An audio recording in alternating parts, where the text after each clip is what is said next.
You're not surprised by hard Brexit, are you, tonight?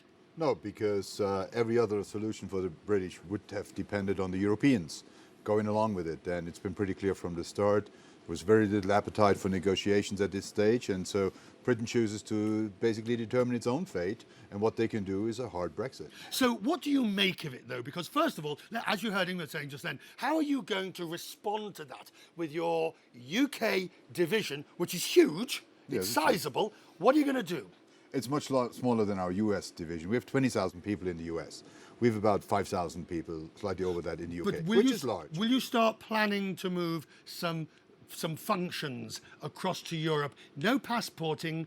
It inevitably means you're going to have to transfer some euro clearing and things into the single market. It's all about optionality. We already have around 1,000 people on the continent. We have a lot of people in Frankfurt. It's all really going to mean that in the future, the passporting business that we will have to do might have to migrate to the European markets. That could impact on about 1,000 of our 5,000 employees. But the rest is largely institutional business in the largest financial center of the globe. So that's going to remain. We've also heard this talk that if the E27 doesn't give a decent trade deal or customs union, we had Philip Hammond last week talking about a new economic model. Do you know what he means by that?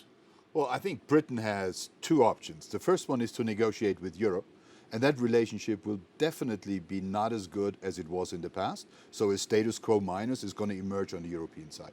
So Britain can negotiate with the rest of the world, financial service agreements, trade agreements, all sorts of agreements in the former Commonwealth, for example. So I think Britain's fate is not just dependent on Europe, it is dependent on Europe and the rest of the world. What do you make of Governor Carney's comments just a week or two ago? I mean, he sort of tickled the idea that actually on financial services, the E27 could suffer not as much, but could certainly feel the effects. Well, Britain is the largest European or EU financial center, and it's going to go offshore. That's clearly going to affect Europe as well. We're based in Switzerland. We don't have market access, but we've been surviving pretty well, also being outside the Union. And Zurich is a big financial center. It's all going to be about being able to exchange services between the major financial centers. And I think Britain is going to strike some deals there. Right. Pull the strands together.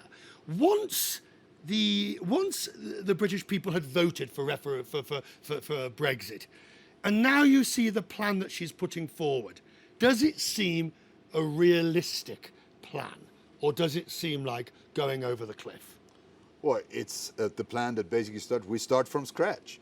We have to define our future relationship in what our partners are able to accept. There's going to be a lot of acceptance for what UK wants to do in terms of exchanging goods and services, but it's not going to be through membership. It's not automatic access. It's going to be more a WTO type of agreement than really a European agreement. I need to ask you about Donald Trump and what's going to happen, of course, next week, this week on Friday.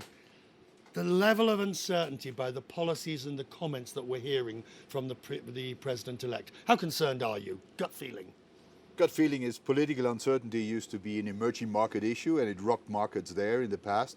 Now it's become a key issue in the most established countries of the globe. It's not just the US. Political uncertainty and political risk is driving financial markets in the established world, and that's a new reality, and we just need to get used to that.